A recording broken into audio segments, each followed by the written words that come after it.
अण्णा एकूणच दोन्ही राष्ट्रवादी आज एकत्र येण्याची शक्यता आहे का आणि त्याविषयी औपचारिक घोषणा कधीपर्यंत होऊ शकते? दोन्ही राष्ट्रवादी येण्याची शक्यता आहे, पण हा निर्णय आदरणीय दादा घेणार आहेत आणि मला वाटतं थोड्याच वेळामध्ये हा निर्णय दादा जाहीर करतील. जागांची वाटाघाटी कशी असणार आहे, कारण की आजपासून उमेदवारी अर्ज दाखल करण्यास सुरुवात झालेली आहे.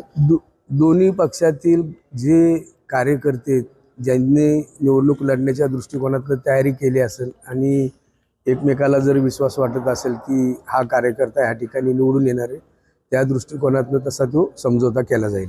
अण्णा एक शेवटचा प्रश्न आहे की एकीकडे महायुतीमध्ये राष्ट्रवादी पण म्हणजे अजित पवार गट पण भाजपसोबत आहे, मात्र इथे शहरात स्थानिक पातळीवर बोलण्यात येते की आम्ही ही निवडणूक काही मैत्रीपूर्ण वातावरणामध्ये नाही लढणार.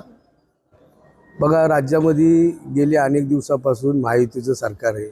आदरणीय देवेंद्रजी फडणवीस असतील, आदरणीय एकनाथजी शिंदे असतील, आदरणीय दादा असतील, केंद्रीय मंत्री रामदासजी आठवले असतील, यांची युती आहे आणि सर्वजण युतीचा धर्म पाळतील आणि जेणेकरून वादविवाद न करता निवडणूक अतिशय चांगल्या खेळीमेळीच्या वातावरणामध्ये पार पडेल असं मला वाटतं.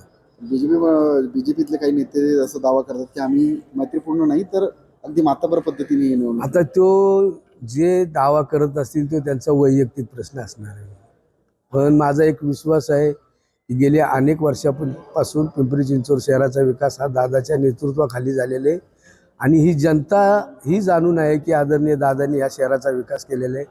त्यामुळे मला असं वाटतं की उद्या होणाऱ्या निवडणुकीमध्ये राष्ट्रवादी काँग्रेस पक्षाला स्पष्ट बहुमत मिळेल.